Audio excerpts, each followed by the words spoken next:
Mirror Group Newspapers is on trial. They're the publishers of the Daily Mirror, the Sunday Mirror, and the People newspaper. In a case that's set to run for 7 weeks, claimants have brought a series of allegations of phone hacking against the company. Now, one of those claimants is Prince Harry. He's set to give evidence in person next month. That'll make him the first senior royal in modern times to take the stand. Also part of the joint action are Girls Aloud singer Cheryl Cole, footballer and TV presenter Ian Wright, and the estate of George Michael, as well as a clutch of other celebrities. And in the crosshairs, none other than former editor Piers Morgan himself, with the claimants alleging that he must have known about any phone hacking that took place. He has always denied that he had any involvement. So what's the case about? The claimants say that between 1996 and 2011, MGN got hold of private and even confidential information about them by using a variety of illegal methods.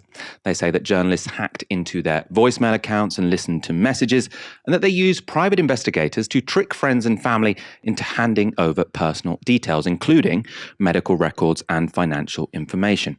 Crucially, they also say there was no public interest in the journalists' alleged wrongdoing. Instead, they say it was, quote, wrongdoing for cynical commercial reasons. It's not Mirror Group's first time in court over phone hacking. In 2015, they lost a case brought against them by the actress Sadie Frost and others.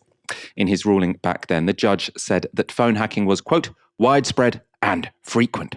The publisher was ordered to pay out £1.2 million in damages. This time around, the Mirror has admitted to, quote, some evidence of unlawful information gathering using private investigators in some cases, though they deny any phone hacking. And in court today, the group offered Harry something of an apology. Reuters report this. In documents presented at court as part of a phone hacking trial, Mirror Group Newspapers, which is owned by Reach, admitted on one occasion a private investigator had been engaged to unlawfully gather evidence about King Charles's younger son at a nightclub. It said it, quote, unreservedly apologises and accepts that Harry is entitled to appropriate compensation. Someone who is not in the mood to apologise is Piers Morgan. He gave this comment to ITV News. Hello. Are you prepared to apologise? All I'm going to say is I'm not going to take lectures on privacy invasion from Prince Harry, somebody who spent the last 3 years ruthlessly and cynically invading the royal family's privacy for vast commercial gain, and told a pack of lies about them.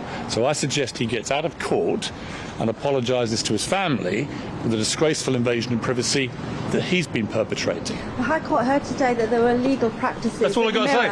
All I got to say. While you're at the helm. Are you willing to apologise? Apologise?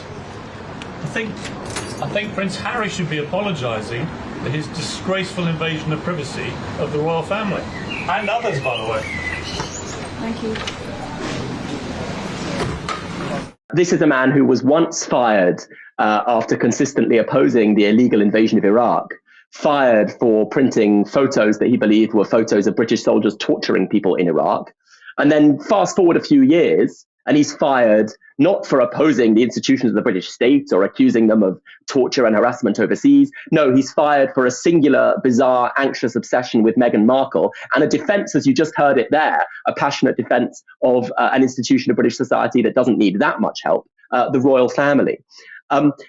I think Piers Morgan's a slightly interesting case then, as someone who's made a career in this age of culture wars and shock jocks, made a career by establishing himself very passionately in the camp of various political opinions that don't really matter to him very much at all. Piers Morgan now talks obsessively, for example, about trans people and asks us what biological criterion you need to have to be a woman. I don't think he's really that concerned about women's spaces being violated, because he's the same man who live on air, when a woman dared to wear leather trousers while presenting the weather, Laura Tobin, he accused her of parading around and said she was doing it in order to provoke men to say wow.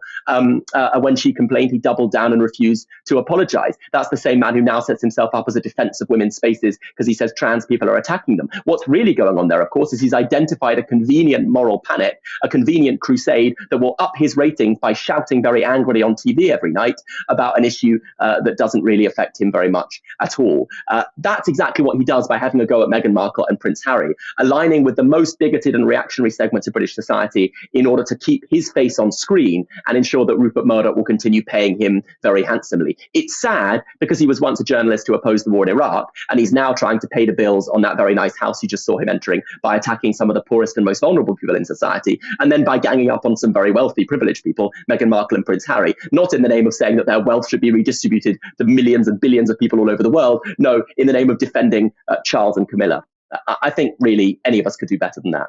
I suppose my main thoughts about this, in the story itself, it does seem like you shouldn't have newspapers who are hacking into people's voicemails to find out salacious information about their lifestyles, which isn't really in the public interest. At the same time, I do find it a bit disappointing that when it came to sort of the big crisis of the British press, it was about invading the privacy of celebrities instead of demonizing day after day every single minority group in this country. I feel like that is the bigger crime of the British press.